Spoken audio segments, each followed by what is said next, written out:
અબડાસા તાલુકા પંચાયતની સામાન્ય સભામાં 15મા નાણાં પંચના વિવિધ વિકાસ કામોમાં બહાલ. નલિયા ખાતે યોજાયેલ બેઠકમાં વિવિધ મુદ્દે ચર્ચા હાથ ધરાઈ. નલિયા ઇન્ચાર્જ તાલુકા વિકાસ અધિકારી અર્જુન આહિર અને તાલુકા પંચાયત પ્રમુખ મહાવીરસિંહ જાડેજાના અધ્યક્ષસ્થાને યોજાયેલ સામાન્ય સભામાં 15મા નાણાં પંચના કામોને બહાલી આપવામાં આવી.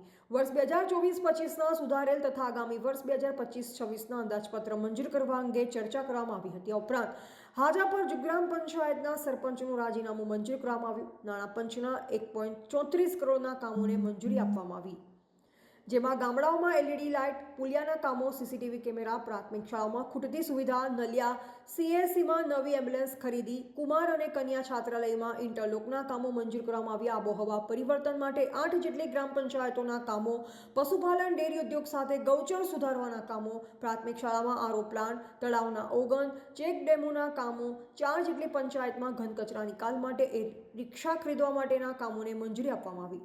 તાલુકા પંચાયત સદસ્ય ઝાફરભાઈ હિંગોરાએ રેલડિયા ગ્રામ પંચાયતનું કામ અધૂરું છે તેની રજૂઆત કરવામાં આવી, છતાં પણ કોઈ પ્રત્યુત્તર મળ્યો નથી તેમ જણાવ્યું. જિલ્લા પંચાયતના સદસ્યએ શિક્ષણમાં સ્ટાફ ઘટ અને ડોક્ટરોની ઘટ વિશે રજૂઆત કરી. ચેરમેન જયદેવસિંહ જાડેજા, શાસક પક્ષના નેતા મહાવીરસિંહ જાડેજા, સંગીતાબેન ગોસ્વામી જિલ્લા ભ્રષ્ટાચાર આચરતા હોવાના આક્ષેપ ઉઠ્યા. વાયુના સદસ્ય મહાવીરસિંહ જાડેજાએ જણાવ્યું કે વાયડ વિસ્તારમાં કામ તકલાદી થયા છે, તેના ફોટોગ્રાફ્સ આપવામાં આવ્યા. હજુ સુધી કોઈ પગલાં ભરવામાં આવ્યા નથી. ઉપરાંત તાલુકા એક જ એન્જિનિયર હંગામી છે. જો ટકાવારી આપે તો જ કામ કરવામાં આવે, બાકીના કોઈ બિલ પાસ કરવામાં આવતા નથી તેવા આક્ષેપો તેમણે કર્યા. પંચાયત સદસ્ય તકીસા બાબા અને પરસોત્તમ મારવાડા સહિતના સભ્ય, વિસ્તરણ અધિકારી ભાણજીભા સોઢા, હિસાબનીસ આરતીબેન જાની સહિતના અધિકારીઓ ઉપસ્થિત રહ્યા. સદસ્ય આજે આપણે તાલુકા પંચાયતની સામાન્ય સભામાં આપણી હાજરી આપીને કયા મુદ્દાઓની રજૂઆત કરીએ છીએ? ખાસ આજે તાલુકા પંચાયતની સામાન્ય સભા હતી. આ સામાન્ય સભામાં આમંત્રિત મહેમાનો છીએ અમે, જિલ્લા પંચાયત તમામ સદસ્યોથી, ધારાસભ્યશ્રી પણ આમંત્રિત મહેમાનો હોય છે. આ બાબતે આજે મારી એક ખાસ વિનંતી કરવામાં આવી એ લોકોને, અધિકારીઓને, કારણ કે 15 અધિકારી તો લેસન છે. આ છે ને નાનો બાળક લેસન કરે ને એ પ્રમાણે લેસન છે.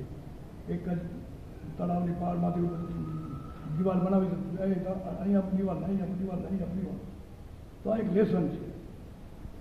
એમાં હું અંદર પડતો નથી, પણ જે જરૂરિયાત જે ચીજની વસ્તુની જે તાલુકાની છે એની ઉણપ હોય તો મારાથી બોલાય પણ જરૂર, અને એ લોકોને થોડી ભલામણ પણ કરું છું કે ભાઈ તમે ઠરાવ કરજો તાલુકા પંચાયતમાંથી કે એક તો આજે એક જ ડૉક્ટર પર ચાલતી હોસ્પિટલ નલિયાની, આ મોટેમાં મોટી હોસ્પિટલ છે.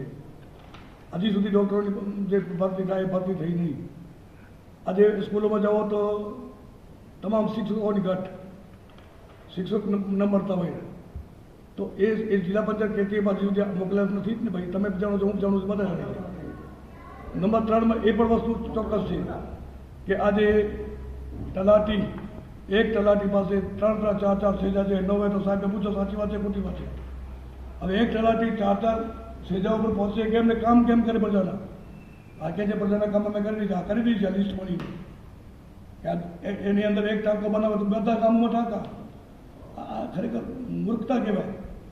ને તો આની જે રીતે બજેટ થતું જ સાહેબ, એમાં અધિકારીઓ ફસાઈ જાઓ. હું મારા પ્રશ્નો લઈશ તો અધિકારી ફસાવશે એમાં. તો એ બાબતે હું ધ્યાન આપવા માટે અધિકારી શ્રીને પણ કહું છું કે તમે વ્યવસ્થિત તંત્ર ગોઠવો અને કામોની સમીક્ષા કરો. જ્યાં તમે તમારા તાલુકા પંચાયત મંજૂર થતા કામ હોય ને એમાં સાહેબ તમને જવું પડે અને કેવા કામ ત્યાંથી જોવા પડે. એમને બિલ બનશે તમે મરી જશો બધા, પછી કહેશો કે તકી જવા અમારા માટે કંઈ કર્યું. આવું નથી. કાયદેસરની વાત છે, જે કાયદાને રૂએ આવતું હોય એને તમે ફોલોઅપ કરો. એક કામની જે તમે તમારે જેટલા પણ કામ આપ્યા હોય એની સમીક્ષા માટે એક ટીમ બનાવો. તમે બધી તમારે એકને પહોંચવાનું ન હોય એવી ટીમ બનાવો તાલુકામાંથી, જે ચેકિંગ કરી આવી કે આ કામ બરાબર થાય છે કે નહીં. એટલે મારી રિક્વેસ્ટ એ લોકો પાસે હતી.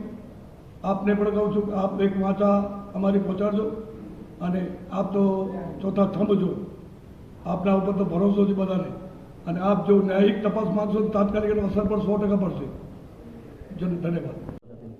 આજે સામાન્ય સભાની અંદર આપણે 15મા નાણાં પંચનું આયોજન કર્યું અને અનસાઇડ અને ટાઇટની જે 2.5 કરોડ રૂપિયાની ગ્રાન્ટ હતી, વિવિધ અબડાસાના નાનાથી મોટા ગામડો સુધી જે પણ એની એરિયાની અંદર આવતા ક્લાઇન્ટ એરિયાની અંદર એટલે અમને ગટર, પાણી, શૌચાલય, માળખાકીય સુવિધાઓ પુલિયા છે 2 ગામને જોડતા, એવા વિવિધ કામો, ગૌચર સુધારણ જે અત્યારે મહાજને કામ જ્યાં કરવાની છે દાહા ગામે, ત્યાં પણ 8 લાખ રૂપિયા લીધા છે.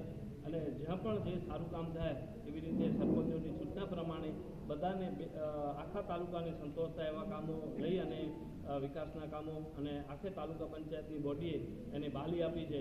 અને નાણાં આપણે રાજાપર સરપંચનું જે રાજીનામું હતું એને પણ સ્વીકારવામાં આવ્યું છે અને મંજૂર કરવામાં આવ્યું છે.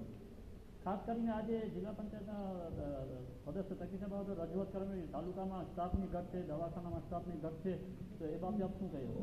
તાલુકા પંચાયતની અંદર સ્ટાફની ઘટ છે, પણ ચારજની અંદર આપણા અધિકારીઓ છે એ સતત આપણા તાલુકાના જે પણ વ્યક્તિના જે પણ કામો છે એ આપણા થાય છે, પણ અધિકારીની ઘટ 100% છે એ અમે પણ સ્વીકારીએ છીએ, પણ એના થકી કોઈ કામ આપણા તાલુકાનો નથી રોકાતું. શિક્ષકોની ઘટનો મોટો પ્રશ્ન છે. શિક્ષકોની જે અત્યારે હાલની ભરતી જે છે એની અંદર આપણે જિલ્લા પંચાયતે કીધું જ છે કે અબડાસાની અંદર મોટાભાગના શિક્ષકો ભરાઈ જશે. રિપોર્ટર રમેશભાઈ ભાનુશાલી, નલિયા, અબડાસા, કચ્છ.